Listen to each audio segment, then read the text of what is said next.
Naging hari si David ng Israel. Ikalimang kabanata. Ang lahat ng lahi ng Israel ay pumunta kay David sa Hebron at sinabi, "Kadugo niyo po kami. Mula pa noong una kahit si Saul pa ang hari namin.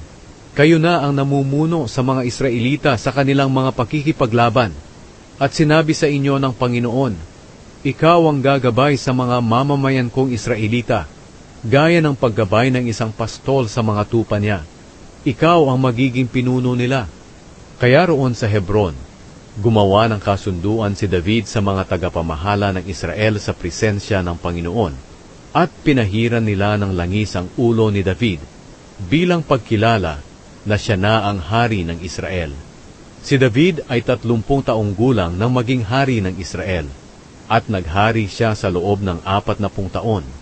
Naghari siya sa Huda sa loob ng 7 taon at 6 na buwan, habang nakatira siya sa Hebron. At 33 taon ang paghahari niya sa buong Israel at Huda, habang nakatira siya sa Jerusalem. Sinakop ni David ang Jerusalem. Isang araw, pumunta si David at ang mga tauhan niya sa Jerusalem para salakayin ang mga Jebuseo na nakatira roon. Sinabi ng mga Jebuseo kay David, "Hindi kayo makakapasok dito sa Jerusalem. Kahit mga bulag at pilay ay kaya kayong pigilan para hindi kayo makapasok." Sinabi nila ito dahil iniisip nilang hindi makakapasok sina David. Pero nasakop ni David at ng mga tauhan niya ang matatag na kampo ng Zion, na tinatawag ngayong lungsod ni David. Nang hindi pa napapasok ni David ang Jerusalem, sinabi niya sa mga tauhan niya, "Doon kayo dumaan sa daanan ng tubig, para makapasok kayo sa Jerusalem, at talunin niyo ang mga bulag at pilay na mga Jebuseo. Kinamumuhian ko sila." Diyan nagsimula ang kasabihang, "Hindi makakapasok ang mga bulag at pilay sa bahay ng Panginoon."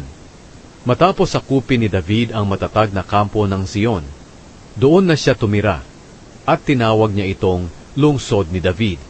Pinadagdagan niya ito ng pader sa palibot mula sa mababang bahagi ng lungsod. Lalong nagiging makapangyarihan si David dahil tinutulungan siya ng Panginoong Diyos na makapangyarihan. Nagsugo ng mga mensahero si Haring Hiram ng Tyre kay David, kasama ng mga karpintero at kantero, at may dala silang mga trosong sedro para maipagpatayo ng palasyo si David.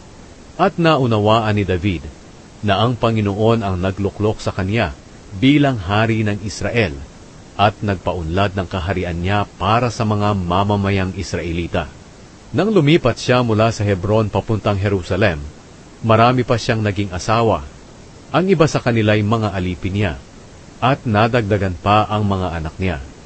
Ito ang mga pangalan ng mga anak niyang lalaki, na ipinanganak sa Jerusalem: Shamua, Shobab, Natan, Solomon, Ibhar, Elishua, Nepheg, Japhia, Elishama, Eliada, at Eliphelet. Tinalo ni David ang mga Filisteo. Nang mabalitaan ng mga Filisteo na si David ang piniling hari ng Israel, tinipon nila ang lahat ng sundalo nila para hulihin siya. Pero nabalitaan ito ni David, kaya pumunta siya sa isang matatag na kuta. Dumating ang mga Filisteo at nagkampo sa lambak ng Rephaim. Kaya nagtanong si David sa Panginoon, "Sasalakayin po ba namin ang mga Filisteo? Ipapatalo niyo po ba sila sa amin?" Sumagot ang Panginoon, "Oo, lumakad kayo, dahil siguradong ipapatalo ko sila sa inyo." Kaya nagpunta sina David sa Baal Perazim, at doon natalo nila ang mga Filisteo. Sinabi ni David, "Nilipol ng Panginoon ang mga kalaban ko, na parang dinaanan ng rumaragasang baha sa harapan ko." Kaya tinawag na Baal Perazim ang lugar na iyon. Iniwanan doon ng mga Filisteo ang mga diyos-diyosan nila, at dinala ito ni David at ng mga tauhan niya. Bumalik ang mga Filisteo at muling nagkampo sa lambak ng Rephaim. Kaya muling nagtanong si David sa Panginoon, at sumagot ang Panginoon, "Huwag niyo agad silang salakayin kundi palibutan muna, at saka niyo sila salakayin malapit sa puno ng balsamo. Kapag narinig niyo na parang may nagmamartsang mga sundalo sa taas na bahagi ng puno ng balsamo, Dali-dali kayong sumalakay, dahil iyon ang tanda na pinangungunahan ko kayo sa pagsalakay sa mga Filisteo. Ginawa nga ni David ang iniutos ng Panginoon sa kanya, at pinagpapatay nila ang mga Filisteo, mula sa Geba hanggang sa Gezer.